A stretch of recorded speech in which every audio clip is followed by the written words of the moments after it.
I tell you, you don't know what a deep satisfaction it is for me to have seen the fruits of Master's teachings become so active and lived in people's lives as they are. And one of the main things has been these communities. I had this dream when I was only 15, that communities would be the way of helping people to set examples. You know, I've often said, if everybody at Ananda were to go to a different city and get a job and live in the suburbs, he would have an impact, but it would be a small impact. And not only that, but people wouldn't really be able to attribute his calmness, his kindness, his generosity, which comes from living a spiritual life, to attribute it to meditation and communion with God. They would just say, oh, you're a very special kind of person. Or if they were a little bit on a somewhat more physical level, it's because you eat bran for breakfast. But very few people would really, the impact would be minimal. But when you get a few people living together like this and living for God, and you see the example in their lives of kindness and mutual service and so on, this impact goes around the world. And we have people coming from Thailand, from China, from Taiwan, from India, from Japan, from all over the world, just because Ananda exists. So there is power in groups. And when you have a group of people doing something, that makes a statement. Master said that this way of life would be the wave of the future. He said that this idea would spread like wildfire. And he said that thousands of communities would come up. We can't expect all these communities to be Ananda communities, but if they can all have this idea of living together. You know, starting Ananda was not an easy thing. I'd have to say that not many people would have had the patience and grim determination to carry through as I've been able to do. But now that Ananda has actually been formed, it's easy to say to people, no, that is not what we're doing. We're doing this. We have a pattern, and people fit into an already existing pattern. It's much easier. So I would say that even if communities are not Ananda communities, we have a pattern they can use. But I believe that the wave of the future is going to be away from the cities and toward the country, away from the cities and toward small groups of people buying land either in the country or closer to the cities. But this is going to change the world. There's another reason for this too, and it's a less positive one. That Master said that the war, you know, there are now 35,000 known atomic weapons in the world. That doesn't account for the unknown. If one country drops one atom bomb, do you suppose that'll be the last we'll hear of atom bombs? Master said they'd be falling everywhere. This world will be really changed by warfare, and even Master, one time I remember in Hollywood Church, he was talking about the future, and he paused a moment. He said, "You don't know what a terrible cataclysm is coming." And the force with which he said that was really spine-straightening. We have to know that God is not going to let man go in its present direction toward more and more violence, more and more hatred. I remember a movie review that I saw in the Times of India a couple of years ago, talking about one movie that had just come out, and said, if such and such a movie wasn't violent enough for you, this one will satisfy you. People seem to want violence. Well, that kind of wanting will breed its results. People want violence, they'll get it. People want disharmony, they'll get it. The terrorism, the anger, the heightened emotions, these things are serious. I remember one time Master he was talking about some petty regulation from City Hall, and the way everybody does, he said there ought to be a revolution. Just lightly, he said it. Then he paused a moment, and then he said more seriously, there will be one. I suspect that the times ahead of us are not going to be very easy. He said that Europe would be devastated. He said Russia would be annihilated. These are strong statements.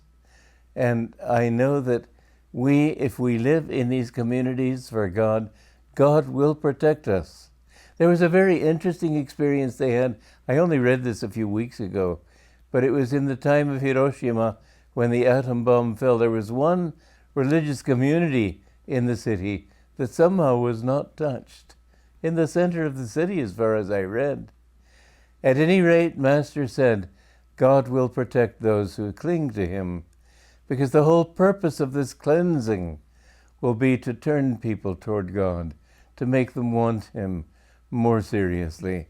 I think that with that, we will see, atom bombs are not likely to fall on Nevada City. They're much more likely to fall on Los Angeles, on Portland, on big cities. And I do think that the wave of the future will be away from big cities. I do think that the wave of the future will be toward the country. And I know some of you have asked these questions, which I will read in a few moments. But I just want to say that the best thing you could be doing with your lives is living for God and helping other people to live for God, and setting an example to people everywhere that, yes, it is possible to live the way everybody knows. Everybody wants peace, but you don't find peace by demonstrating with angry shouts and placards. You can bring peace on earth by living peace yourself. Our Ananda communities are doing that. So let me read a few of the questions people have asked, and a couple of others that I've added. From Jean Rothman, I couldn't help saying, Rothman is German, but it means red man, so are you American Indians? Excuse me. My husband and I have been discussing retirement strategies lately and have been wondering more about your and Master's predictions regarding a major world depression. I know you have talked about this for many decades, citing our Guru's earlier warnings of dire calamities to come.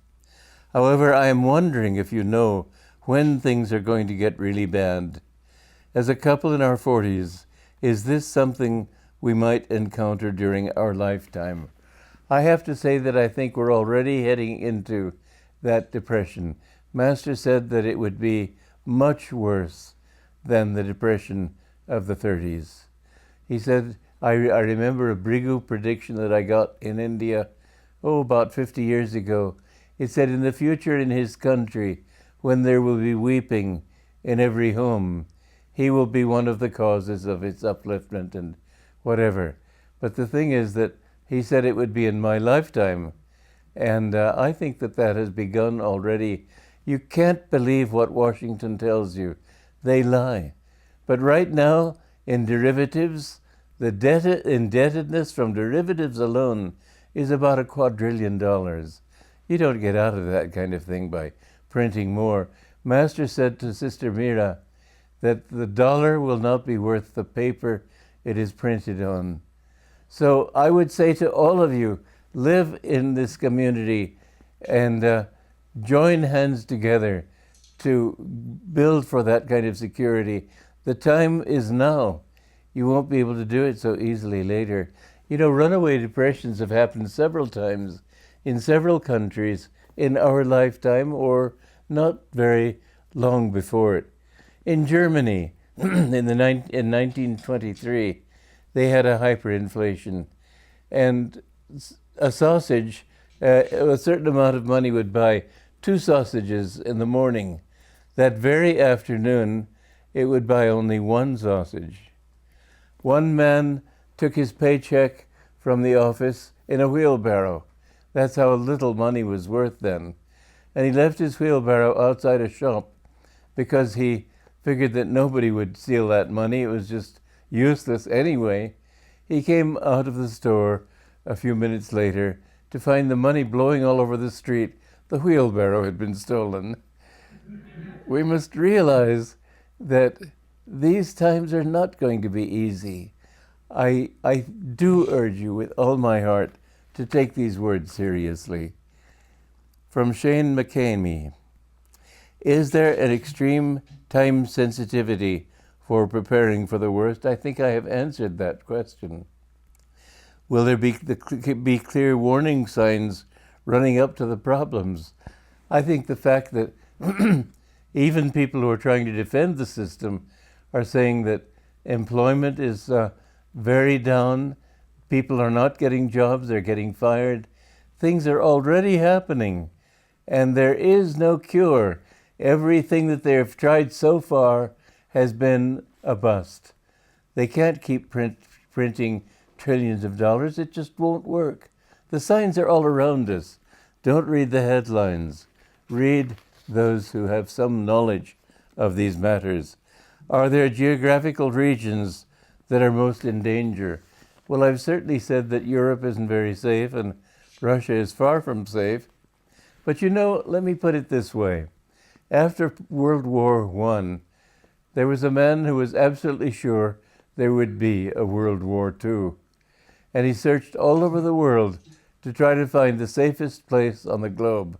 And in 1938, he bought land on the island of Guam. Well, you know what happened on Guam? It was the center of the Pacific War in World War II. So I would say the safest place on earth is where God leads you. Live with God, live in God, have His hand in yours. He will always take you to the right place. The way I found Ananda was very interesting. I'm not much of an artist, but I've painted a few paintings, mainly when I couldn't find somebody who could capture my idea. And I went to a shop in North Beach in San Francisco, and I said to them, I wanted him to frame these shops. And while I was standing there, somebody came in and talked to the owner, who apparently was a friend of his, talking about this red-hot buy that he'd found of land up in the country near Nevada City. And I was very intrigued because I was looking for land myself. And it turned out that he wanted people to go in on it with him. And I came up and went to the meditation retreat, and it was just exactly what I wanted. I felt that Master wanted me to take 3 parcels. God will show you if you want to live for Him. And that's the most intelligent thing you can do, is not use your own intelligence, but depend more on His wisdom. What do you advise for those in relationships with persons not on this path? Well, one thought that comes to my mind before I talk about it in a more down-to-earth way is that this is something that people don't realize. When any one member of a family dedicates his life to God, it brings a real blessing on the whole family. In Tibet, they had this idea that one son should become a monk, one son of every family, because it would help to uplift the whole family. The family into which you are born, there is a karmic link there. And when you really dedicate yourself to God, the more deep your dedication, the more you uplift even people that you never see, because they may be distant cousins or something. But Master told me something even more interesting. He said that when you achieve final liberation, 7 generations backwards and forwards become liberated. Now, does that mean they all, without any effort on their part, achieved liberation? No. It means that they achieve different levels according to their own level of purity. But it may well mean that they achieve freedom from reincarnation in this world. Or at least that they achieve, as I asked a great saint in India, one whom Master told me was a liberated soul. And I asked him this question, and he said it's like when somebody becomes made the emperor of a country. His whole country, his whole family is raised socially, and they become dukes and different things like that. And so it is that when you achieve liberation, 7 generations backwards and forwards, and they don't have to be sons and daughters, because most people who achieve liberation are already celibate and don't have children. But one time, and this is a very interesting point for us, one time Dr. Lewis asked Master, well, what about the disciples? And Master said, oh, they come first. I have been very impressed with the quality of devotees in Ananda.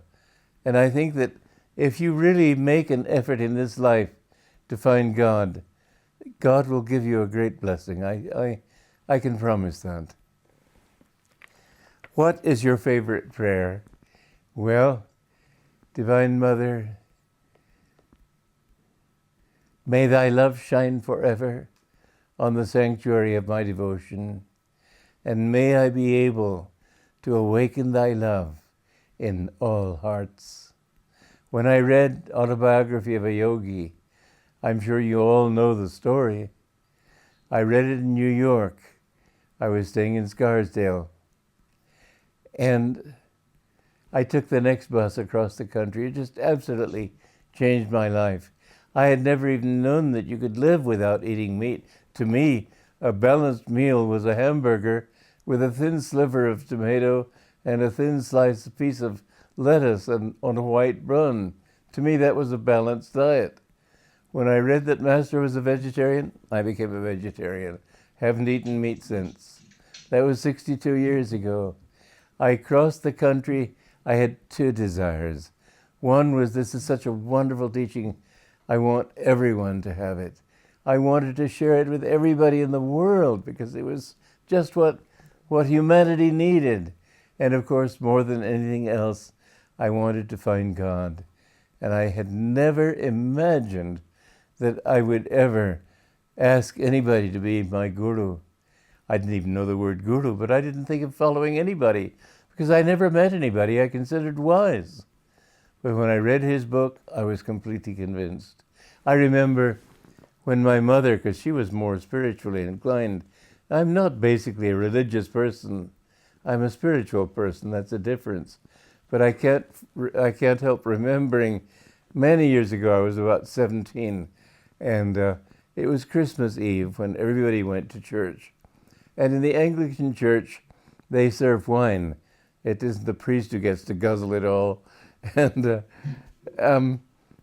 I was getting, the line was long, and I was getting very thirsty. And I knelt at the altar rail. He put this cup to my lips.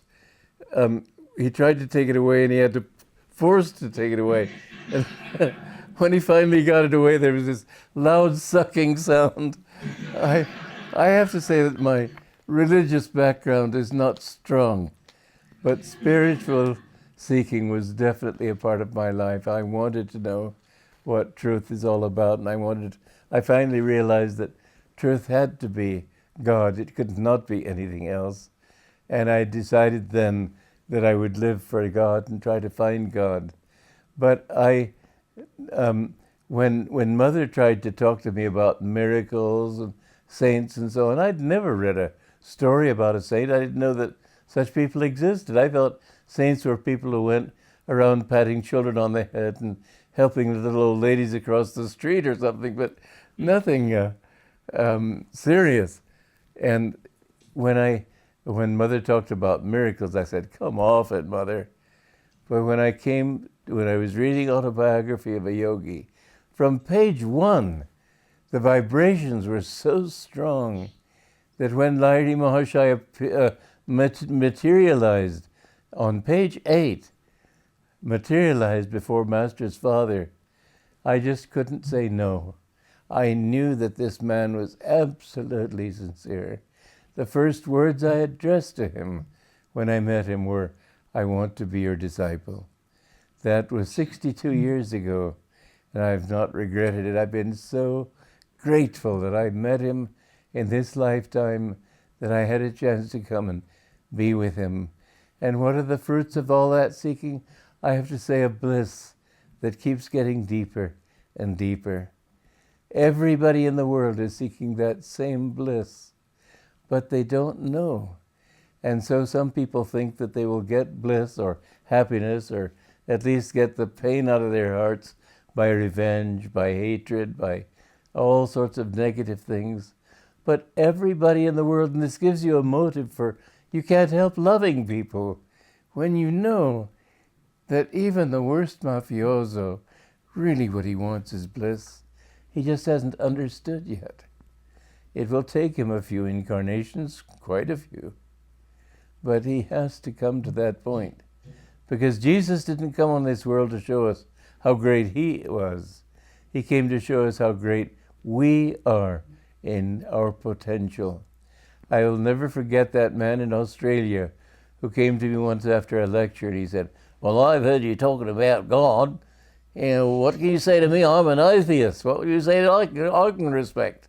And I said, well, I thought a moment, and I said, well, why don't you think of God as the highest potential you can imagine for yourself?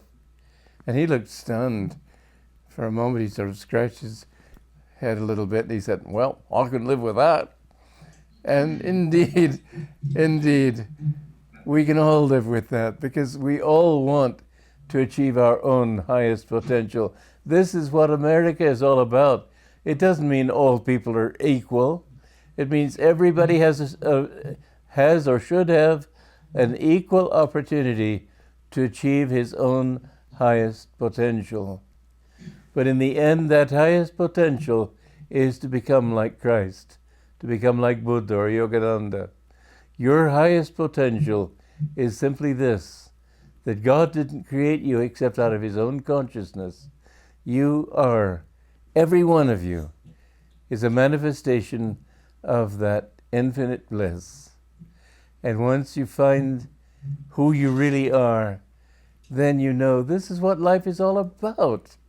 Everything that people are seeking, none of it ever gives them what they want. I've often thought of Howard Hughes, how when a week before he died, some reporter was able to get through to him and said, "Are you happy?" "No, I can't say I'm happy." Of course he wasn't happy. How can you be happy if you want money? Money won't give it to you. Nothing will give it to you. You are that. You must become that. You don't have to acquire anything. You must become who you really are. And that's what this path is all about. Mari asks, "I'm wondering, what is happening with your screenplays? I've enjoyed reading the manuscript for The Time Tunnel and heard there was a work on one in Italy about your life or Master's life or both. Would you tell us what is happening with this part of your work and life?" Well, you know, my ambition when I was a young man was to become a playwright.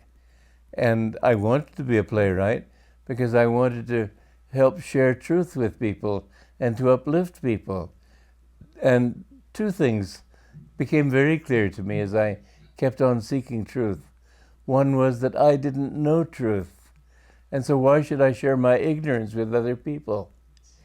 And the other was that through plays, people's lives haven't been changed much. And yet they are one means. And so although I gave up writing at that time and came to Master, and for many years lived with him, followed his teachings and so on, he himself encouraged me to write. And he said, your work in this life is writing, editing, and lecturing. And I know he didn't speak of communities because that would not have been a safe subject at that time for reasons I'm sure most of you could understand. But writing was something that he did tell me to do. And as I got into his teachings, then I began to realize that I could do something in that line, because God has given me a certain ability to express myself, not only clearly, but simply, so that people can understand what I'm talking about. I remember a book I read by Dane Rudyard, who was a famous astrologer. And there was one absolutely fabulous paragraph. I read it time and time and time again. I couldn't make head or tails what he was saying. Most people, when they write, want to show to the other people how intelligent and how brilliant they are. I'm not interested in that. I'm interested in reaching people. And so in my books, I have tried to show how Master's teachings are really applicable to every possible range of modern needs. It's an absolutely astounding thing. You know, this is a book that will be coming out this summer by Catherine Kairevi. It's called Two Souls, Four Lives. It's about the life of William the Conqueror and his son and heir, Henry I. And it's a very interesting thing for this reason, that Master, you wouldn't have expected him to say it. You'd think that he'd keep mum about it. But Master said that he was William the Conqueror. For me, this was, a bit of a shock. I grew up under the English system. And in England, William the Conqueror is considered one of the great villains of history. And here I found he was my own guru. Well, I decided that I needed to do some research. And I found out that he was a great man. But he was an avatar. Master has been an avatar, which is to say, one who is one with God and then comes back to help others to achieve that state. And Master said that I've been one with him for a long time. I've come back. I was liberated many lives ago. William was such a person. In the Bhagavad Gita, it says that when virtue declines and evil increases, then I incarnate in this world as an avatar to destroy evil, not evildoers, mind you, but to destroy evil and to place virtue back on its throne. And if you look at William's life in that light, then you see that although he was a warrior, sometimes these avatars have to come in fierce roles. They're not ordinary saints. They're people who have a mission for God. William had such a mission. And one of the things that he did, you see, England was a country separate from Europe.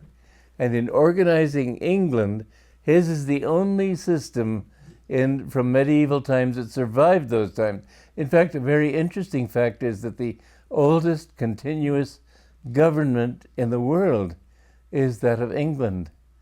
And you know what the second oldest is? United States of America, believe it or not.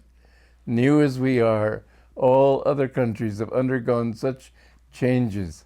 But anyway, William was able to take that country, and he had to do it with great force. He had to do it in a very ruthless way sometimes. But he had to bring truth in a way that man might not have. He was not politely saying, please, come into the dining room, let's have a good meal. No, that is not the role of an avatar. That is not the role of any great avatar.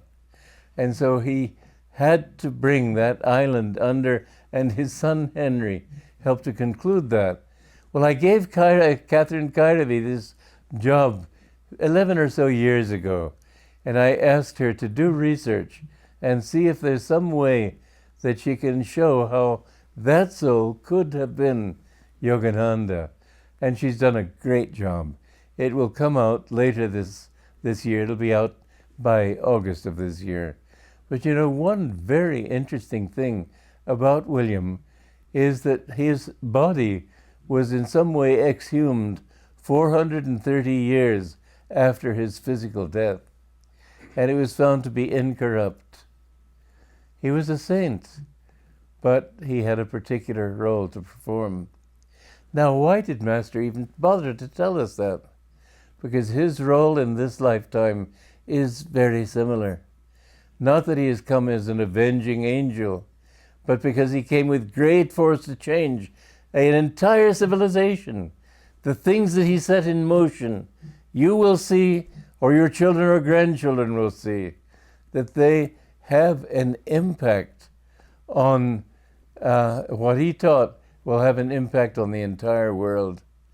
I have shown in my books, or tried to show, how his teachings apply in new ways to every avenue of life, in politics, in family life, in child raising, in business, in field after field of modern life.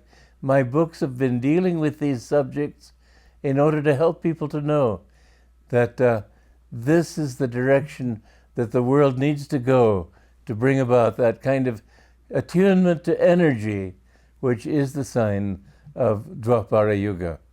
So in the life of Master, his role was very similar to that of William the Conqueror. A very interesting thing that Catherine discovered. Two well-known historians have remarked that everything that we are today, we owe in some way to the life of William the Conqueror. An astounding statement. But these great avatars come with a mission very different.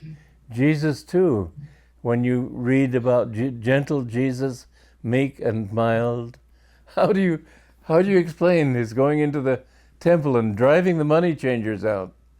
And how do you explain his doing it? He didn't say, now boys, it isn't nice to be changing money in the temple. Don't you think you ought to go and do it somewhere else? He drove them out. And how could one man drive a pack of people who tradition had sanctioned being there? How could he get away with it? It took power. And he had that kind of power. Every great avatar who comes into this world comes with tremendous power. And they are the ones who can change humanity. Now, if you get into their array, you will find, right now, there's a war going on in heaven between the forces of light and the forces of darkness. And if you're on the side of the angels, if you're on the side of the forces of light, in this time you will receive blessings far more than in peaceful times. Somebody did a very interesting experiment.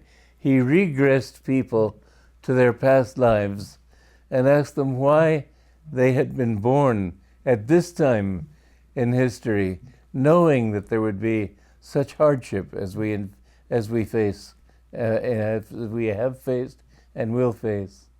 He said not one spoke about the hardship. Every one of them spoke about the opportunity for growth. When you live in hard times, this is when you can grow the most. Remember that beautiful story of Saint Teresa of Avila.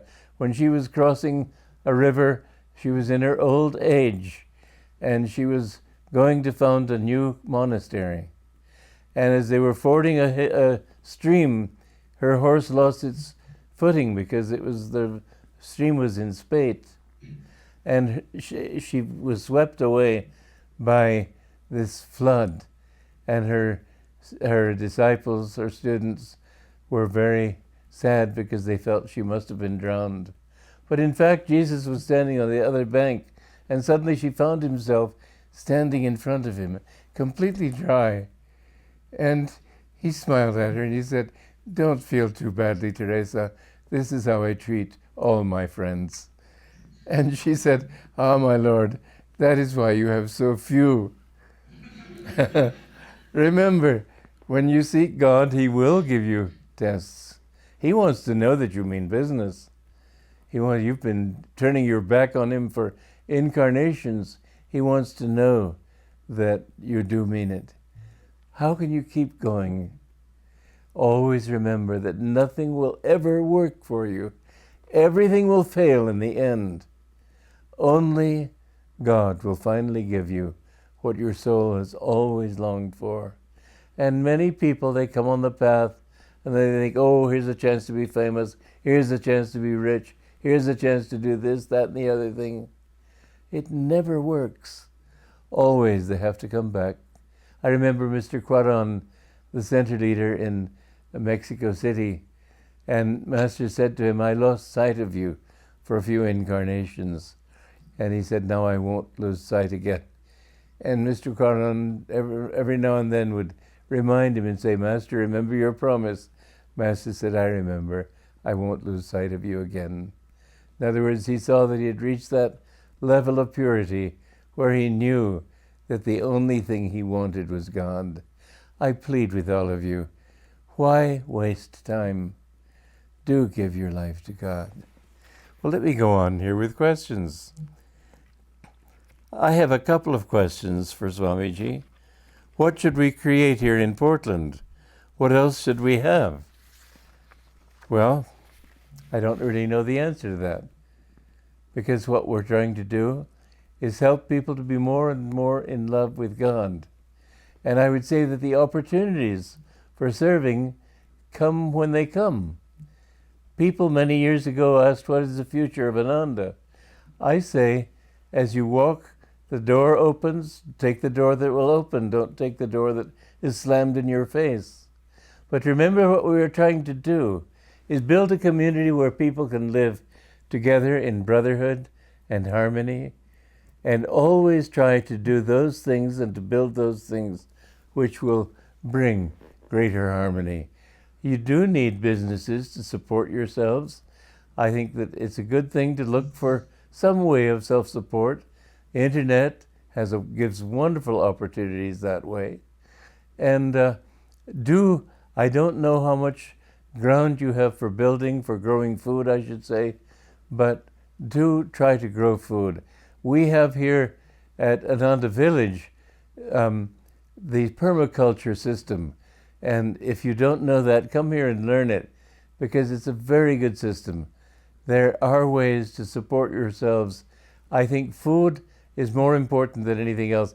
I've read people talking about the future and the instability of the future and urging people to buy gold. Well, you can't eat gold. You can't eat silver. Food is much more important. And if you can grow your own food, that will be a great salvation for you. Another thing is to stock food. There are companies, there's one here in Nevada City, that helps you to, that sells products that have been freeze-dried or in whatever way they preserve for years. I would say invest in some of that. Some of those things can help you in very difficult times. Don't neglect that statement. When there will be weeping in every home. You know, when you take somebody who jumps from a little table, he's not going to hurt himself. But if he jumps from a third-story window, he may kill himself. America is a rich country, and when America loses its wealth, its suffering will be much greater than a country like India, where they already are used to poverty. Please take my words seriously. There are several other questions that I would like to ask. One is, what hope samadhi for one who can't even concentrate? Well, the thing is, don't think that you have to do everything. First of all, yoga will help you to concentrate. It will help you to keep your mind one focus. The more you practice Aung San, the more you practice meditating here, the more your mind will become calm. But remember another thing. Finally, the Christian fundamentalists are right. They only are wrong in application. Everything comes down to the grace of God. If the grace of God is not as if God's saying, oh, I like your pretty blue eyes, and I'm going to give you a special blessing. The grace of God is like sunshine on the side of a building. And if the curtains in the rooms are closed, the sunshine can't come in. And the purpose of yoga is to open up one's consciousness so that he can receive that grace. In your meditation, don't think that by willpower you will achieve God. By your meditation, open yourself up to Him more and more, especially from the heart. Without heart quality, Sri Yukteswar, the Jnana avatar of our age, said that you cannot take a single step toward God without the heart's natural love. At the end of his book, Holy Science, which is a very deep and very jnanic kind of book, he says, I hope I have demonstrated that God is love. And I can't help smiling when I read that. But in fact, love is everything. And even more than love, emphasize bliss. Because in love, there's often a wish for response. In bliss, there's nothing but giving. The more you live in bliss, the the more you just don't care what other people, when SRF threw me out, certainly I was tempted to feel bitter, but I thought, why lose twice? I love them. I've always loved them. I can't change my feelings just because of the way other people treat me. But more than that, I thought, if I don't give love, I suffer. And so I chose deliberately, consciously, to continue to love them. I still love them. I want nothing but unity and harmony. This is when you live not as a reaction to other people, but from your own consciousness. Do those things which will make you happy. Do those things which will make you more loving. Develop those attitudes. Don't worry what other people think. Develop those attitudes that will lead you toward bliss. Remember, it's all directional. None of it can be said, this is it, this is not it. It's a direction toward greater and greater bliss. But this I can assure you, that the more you follow this path and the more you live in that attempt to find bliss, to become bliss, the more it just opens up before you. I've been on this path, as I said a few moments ago, 62 years. I can say I'm grateful for every moment of it. And have I had my tests? Yes, of course I've had my tests. Being separated from SRF was the greatest of them all. But I'm grateful for every one. Because I've always seen that no matter how hard the test that God gives us, if we have our mind fixed on that pole star of God's love, then everything works out in the end. I remember when I was first thrown out, Ananda Ma, that great woman saint in India, sent a message by a disciple. She couldn't write herself. And she said, take this as your Guru's kripa, your Guru's grace. And grace, that's one word I can't accept. But I found in the end that it was the right word. It was His grace that took me out. It was His grace that made it possible for me to write all these books, for me to found all these communities, for me to write all this music. And I didn't do any of it. And that's another beautiful thing, that if you feel that you are doing it, you can't do well. But if you give up the thought of I, the whole spiritual path is a question of giving up this thought of I, that I am separate from you and you are separate from him and her and so on, and realize that He is the one doing everything through me. And you might say, well, my mistakes? Yes. Master said God is pleased when you give even your mistakes to Him. And when you say to Him, God, you made me make that mistake. Please make me do better next time. The more you give Him credit, and don't make it blame, but understand that He is the doer in everything. You can't breathe without Him. The more you do that, the more you will see there's no such thing as sin. There is only error. One of the greatest mistakes people make is thinking I'm a sinner. You know, when I was young, I was 21 years old, and I used to smoke. I can't say I smoked heavily, but I did smoke. And when I decided that I wanted to be a hermit, then I thought, whoever heard of a hermit who smokes? I thought, how could I smoke? How could I go down to the local shop and buy cigarettes?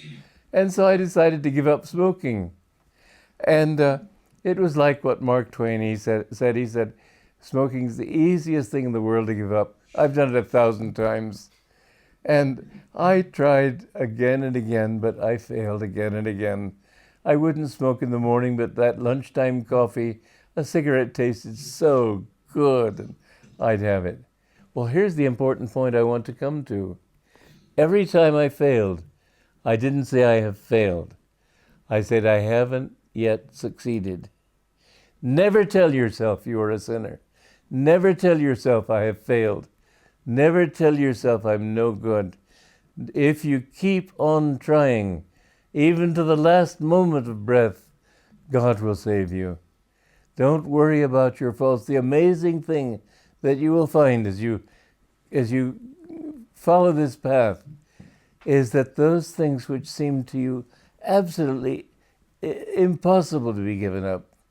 You'll find that one day you'll wonder what all the excitement was all about. It's so simple once you're out of it. And when you get out of it, what you see is like the story in the Bhagavad Gita between the war of Kurukshetra, at the war of Kurukshetra, between the good side and the bad side. And Krishna in chapter 2, when Arjuna is saying, I can't fight this battle, it's too difficult. And because he sees all the faults that he has to overcome. And Krishna says, there's no death. And what he means on a deeper level is this, that you don't kill any fault when you get rid of it. You merely redirect its energy in a positive direction.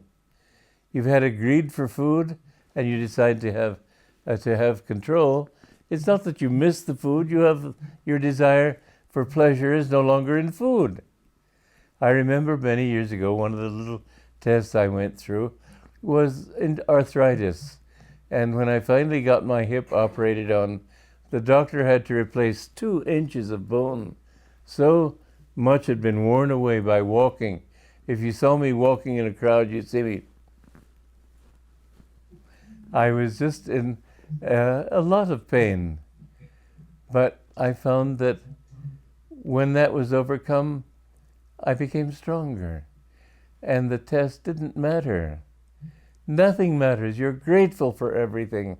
You're grateful for the hardest test. You know, when you have a bone broken and the bone mends, that part of the bone which grows to correct that fracture or that break is stronger than the bone around it. And so it is that when you've overcome some fault, that will become your greatest strength.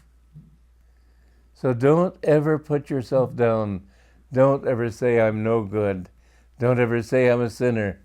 Say that a saint is a sinner who never gave up. That is the goal of a free life.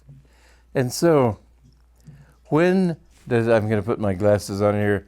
I can read everything except my own handwriting.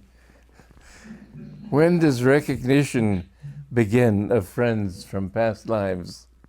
Well, you know, it's not a when. All spiritual development is a gradual growth from ignorance to wisdom. But I have found increasingly in my life that I meet people that I know. I don't know how I know them, but they're old friends of mine. I was in a TV program in Delhi couple of years ago, I think it was. And everybody in that room was either an old family member or an old friend. I knew them, and they knew me somehow, because they were all on my side. It's a beautiful thing to see that your friendships never die. You're attracted to them wherever you're born. I was born in Romania. Master came to Los Angeles, but destiny drew me there. You will be drawn to your friends as with a magnet. And you will also be drawn to your enemies. And sometimes enemies are born into the same family, so they can work it out at close quarters. But in time, you realize that everything is the same. You know, Buddha said our reason for loving everybody is that everyone at one time or another has been close to us. That's an extraordinary statement. Not just in this one planet. There are many, many planets. What it means really is that when it says in the Bhagavad Gita, and also there's a passage in the Rubaiyat of Omar Khayyam, that when God creates the universe in the day of Brahma, he throws all these souls out again.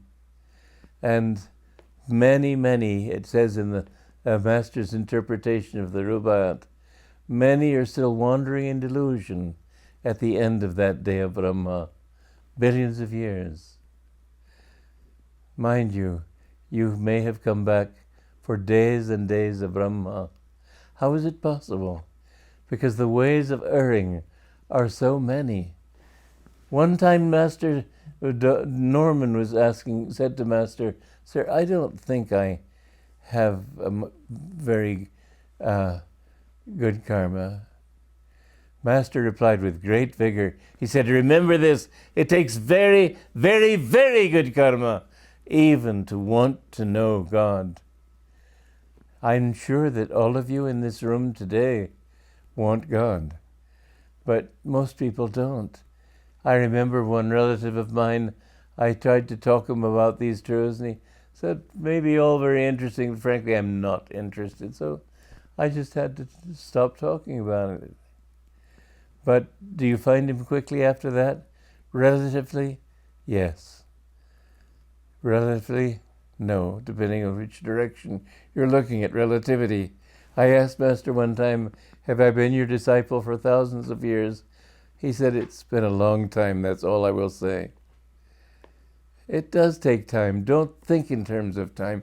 You know, the beautiful thing is that once you're out of it, think of all the souls that have attained freedom. Think of all the great saints that there have been. Not one has ever said, what a scam. They don't.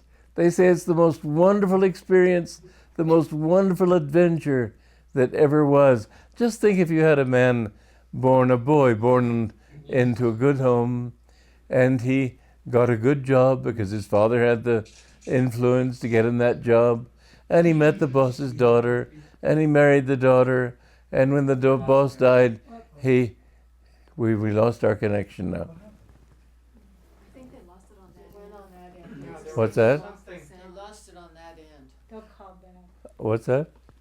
They lost the connection there. They'll call back in a minute. Okay. Swami, this is what Skype is. This is Skype.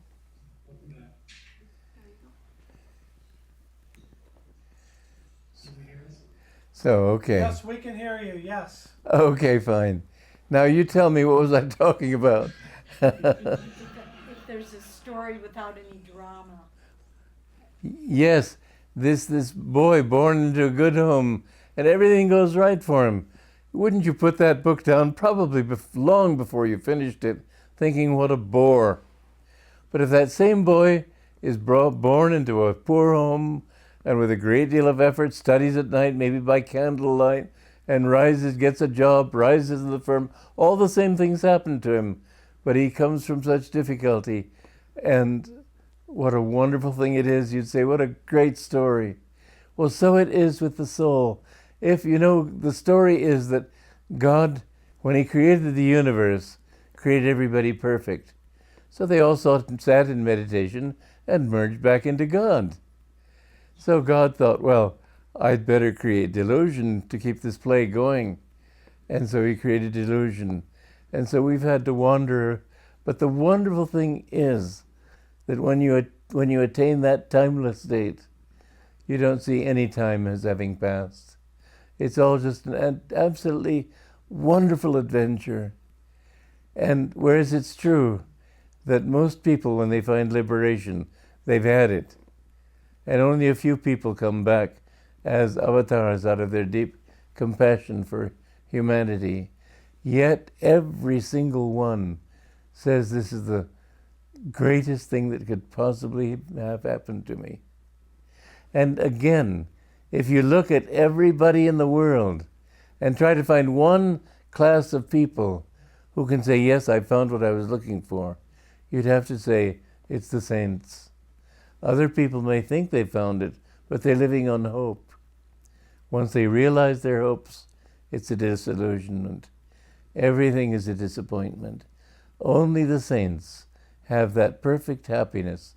And the beautiful thing about it is that every saint is different. What you do is you find your true self. You express that infinite bliss in a way that no one else in all eternity will express it. One of the most wonderful things Master said in his definition, the definition of God that Swami Shankaracharya gave was Satchidananda, ever-existing, ever-conscious, ever-new bliss.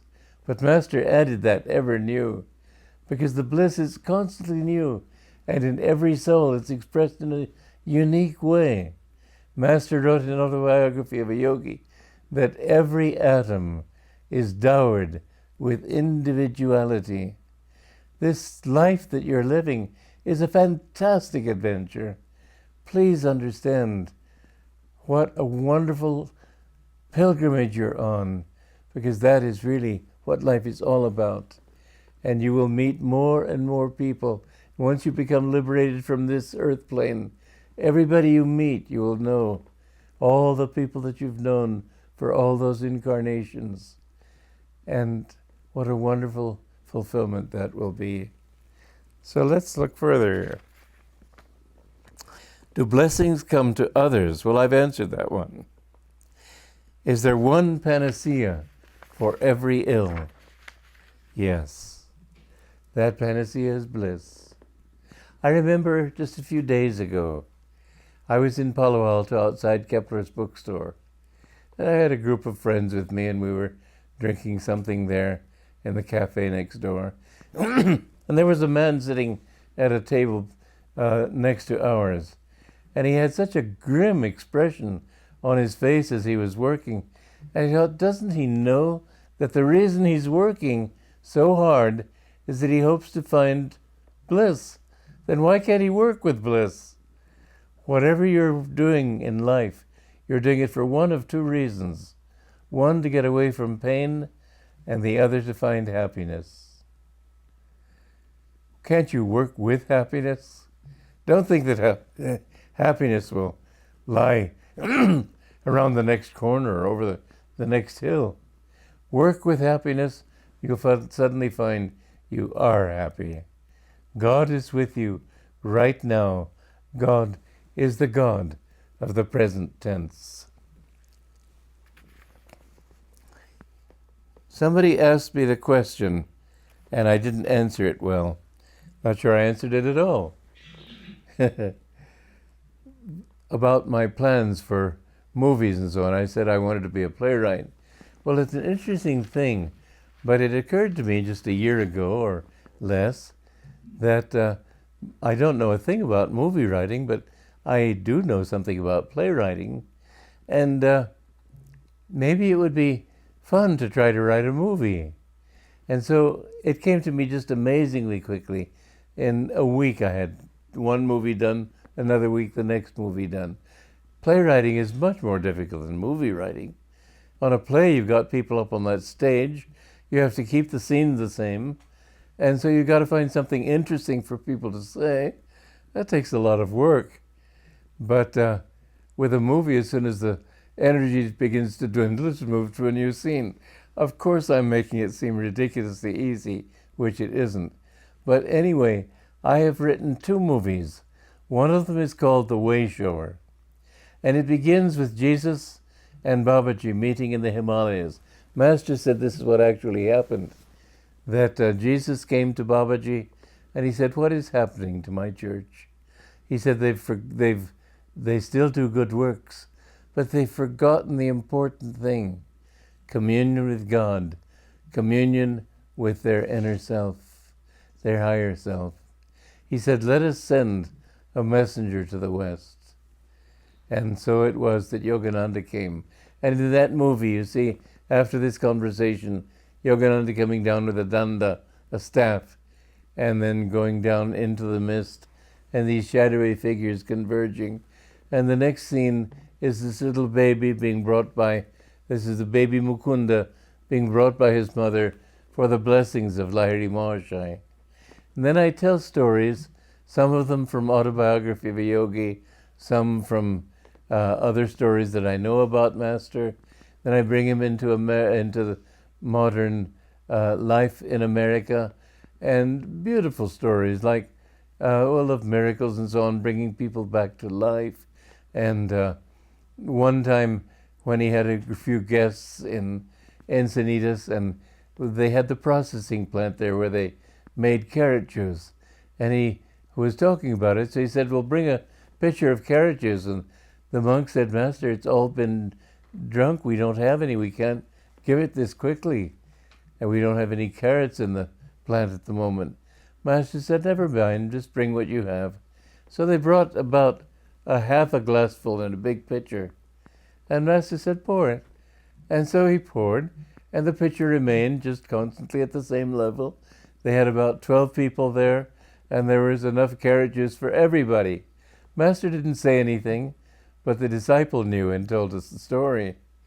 And there was another story, Master said that casual kind of miracles are not performed except for people who are highly developed.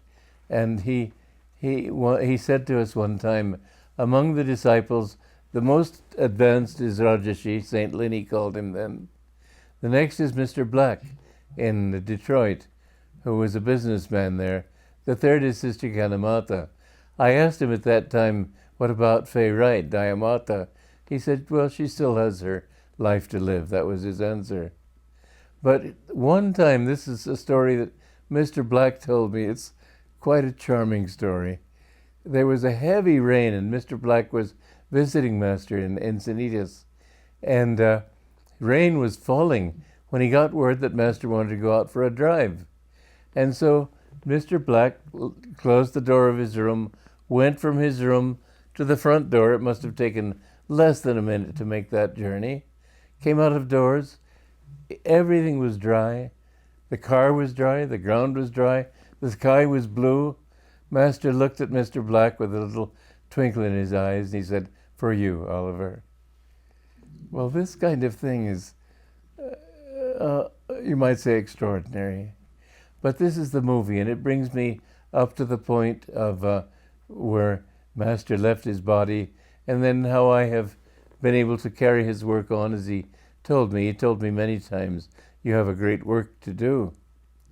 And we've had quite a few responses to this movie, to the script in Hollywood, and everybody is extremely excited about getting this movie done. So I think we'll have something real there. Another very interesting thing is that just 2 days before I left India, and some of you know this, many of you probably do not, but I got a reading from an ancient thing that was written 5,000 years ago in Kriya Yoga, when people could know the future as very few do now. And it wrote about the lives of people now and in the future, including now. And I went there for a reading, and when they read it, they became extremely excited, and they insisted that I come over, that I come over and get this reading from them. And I said, well, no, I've got a birthday party, and I have to say goodbye to people. I'm leaving for Italy and the West. And they said, well, then in that case, we'll have to come to you, which they didn't do. But they said they'd never had such a reading before. And it's very interesting. In that reading, it said that he will do plays, films. And it said that another, I felt they were cursing me in this one. But if it comes true, we'll see. Said I'd live another 7 years. Anyway, but the interesting thing was, it sounds like one of those stories you read in fairy tales. But as they were reading this thing, there was a heavy lightning storm, lightning, thunder, rain, just in a deluge, and trees being blown over. And by the time I came out onto the street to go to my birthday party, for which I was an hour and a half late, and people were kind enough to stay there, but the streets were completely flooded. It doesn't sound real, but here we are in this workaday world, which turns out to be far from workaday. Anyway, it did speak about these films, and it spoke about the future, and it was very interesting, let's put it that way. So this life that we're going to see coming up now, starting just about now, and it's an interesting thing that they said that your work will really begin from now on. Well, let's see what more questions there are. Is it a good practice to dedicate your meditation or kriyas to a person who is seriously ill, or is it better to stick to healing prayers at the end of meditation? I think dedicating your kriyas to somebody can be a very good thing. I would recommend it. I may be wrong in doing so, but to me it makes sense. What suggestions do you have for new aspirants on the path to help avoid the pitfalls along the way, distractions, etc. Well, you know, there are two things that are important. One is never lose your love for God. Always keep in your mind your reasons for loving Him. And keep your heart. Your heart is more important than your brain. When the aspiration of the heart is upward, then you are safe. But as soon as you allow those aspirations to go down, then you're in troubled water. Always make sure the direction of your energy is upward, and that comes from the heart, and its energies are turned upward. There's another thing, and this is something that people must understand. It says in the Bible about Jesus Christ, as many as received Him, to them gave He power to become the sons of God.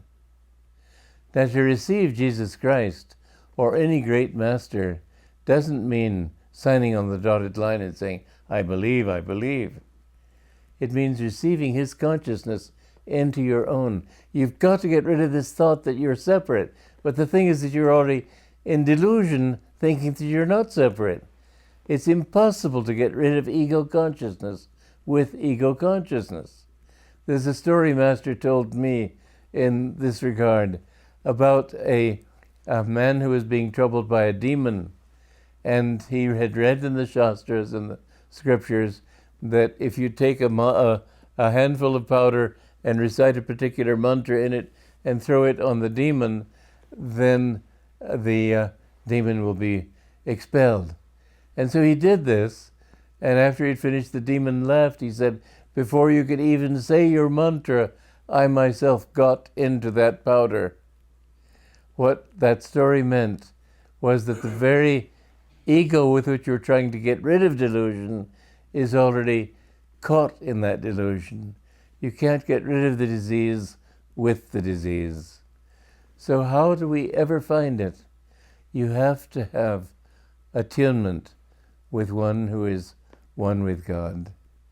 And attunement with Master or any great avatar, it's true that you need the contact of people who are individuals who have lived in the body.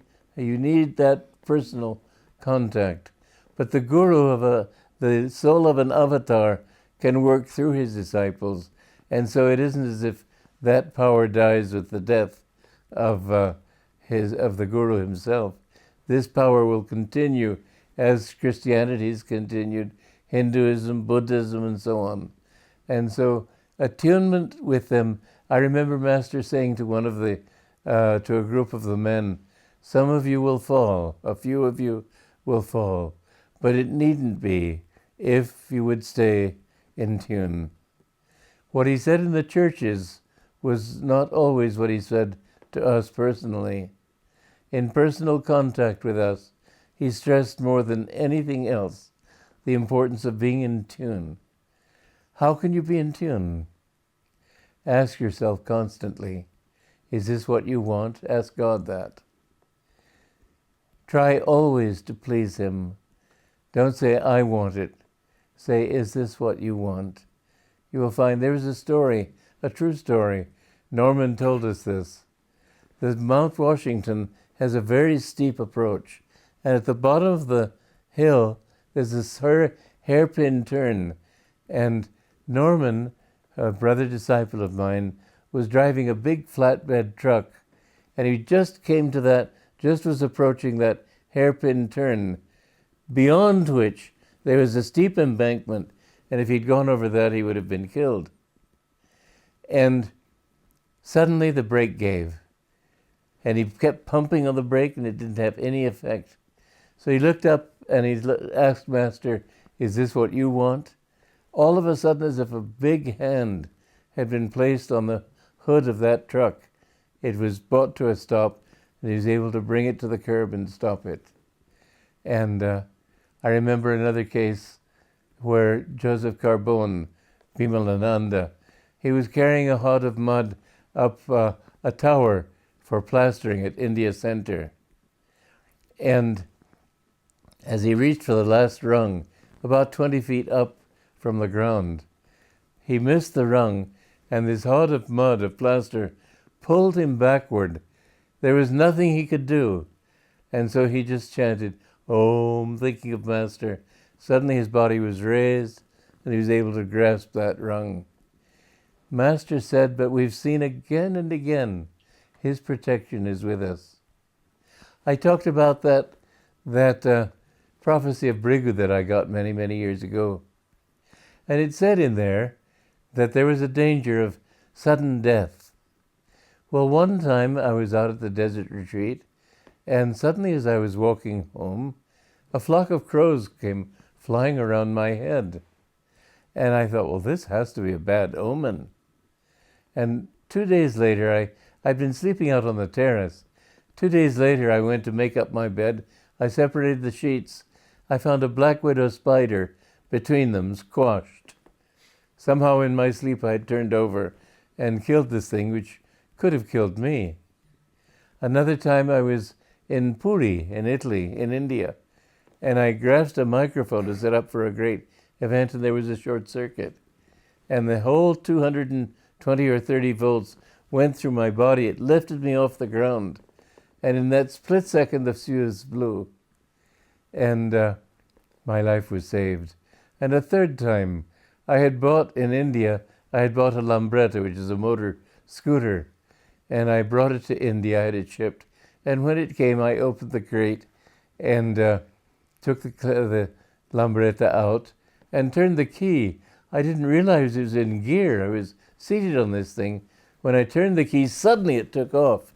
I was in a brick-walled courtyard, and I had about a second and a half to figure out what to do about it. Somehow, I managed to find a way to get it in neutral and put the brake on. I didn't even know the machine, but I stopped that close to from the brick wall. So these were all signs of how the soul is protected when he has a true guru and when he lives for God.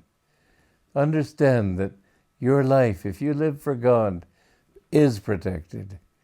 And the greatest protection you can ever have is his love. So let's see what more we have here. Because my time's running out, your time's running out, everybody's time else is here.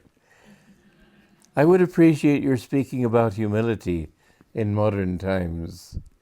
I understand humility, as taught in the past, was a virtue. People used to get the sense of when someone was humble from the heart, etc., etc. You know, the thing with humility is most people think it's self-abasement. A person can talk about himself all the time and not have any sense of pride. It's not a put-up job. It's something you feel in your heart. When you can feel that everything you are doing, God is doing through you, then you have humility. Humility is never saying, I can't do it. I've always felt, I can't do it, but God can do it.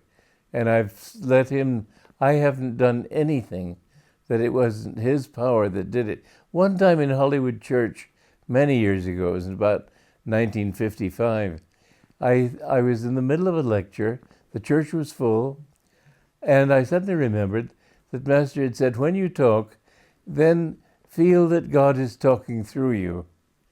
So I suddenly had this thought, well, in that case, why don't I just let God talk? So I stopped talking. Well, you can imagine 100 or more people sitting there waiting for you for your next word, and you're standing there. After about 2 minutes, people were perspiring, thinking I'd frozen with fear. But no, I was just comfortably waiting for God to say something. But after 2 minutes, I decided perhaps I'd given the experiment enough time to prove itself. And I decided that what Master said was the truth. He said, we must have the right attitude is I will reason, I will, I will act. But guide thou my reason, will, and activity in everything. So I had to do it, but I had to feel that it was his inspiration coming through me. And I have found again and again that if I asked him, suddenly I knew what to do. If it was a note or a melody, it was there. If it was some sort of word, somebody mentioned in this when they were asking about my present projects, the time tunnel. If you haven't had time to read it, try to get it. I'm sure that the Glazers will be happy to share it with you. But it's a children's story, and I couldn't believe it when this happened, because I just in an idle moment picked up The Wizard of Oz, and I got as far as the yellow brick road when suddenly the inspiration came, I can write a children's story. And I wrote this children's story. It's 180 pages long. I did the whole thing in 2 weeks, and everything was just given to me. There was this, sometimes it's just amazing. For example, there's a dog in this thing. The time tunnel is people enter this tunnel and they're able to go backwards and forwards in time. And it's a great fantasy and a wonderful opportunity to help children, or children of all ages, including mine, to understand truths that you wouldn't get easily. And usually they have to be expressed in deep philosophical terms. But some things also I was able to say that I think were true, but I have no way of proving it. For example, the pyramids. Why were the pyramids built? How were the pyramids built? Orthodox people say that they were built by slave labor. People weren't dreaming slavery in those days. This was a very much more exalted civilization. Other people say, well, it was built by teleportation and so on. Other people say, oh, it was to, as an initiation room, having that huge pyramid, which built practically the city of Cairo and still is a pyramid. Have that be an initiation chamber for one person? That didn't make sense. But just like in Atlantis they had that crystal, so from the pyramid shape generates power. And my fantasy, which I wouldn't dare put in an ordinary book, I was able to put in this children's book as a mere fantasy, but it's something to think about. I had these priests and priestesses go and lie in that sarcophagus, to which, incidentally, no lid has ever been found, no corpse was ever found. It was empty. But I had them lying in there and sending out blessing to the whole world. To me, that makes sense, but I can't prove it. So there were many things there that I was able to write that were fun, that were deep, that were charming, and the kind of thing that I let my fantasy rise and soar, but yet I could say it also sincerely. And many truths there I know are deep and are true. But anyway, there's one point I wanted to come up with. There was a dog in this book, and I thought, what name shall I give this dog? And the name came to me, Roquefort. It just seemed the right name for that dog. And it was all just, the whole thing was given to me as if on a silver platter.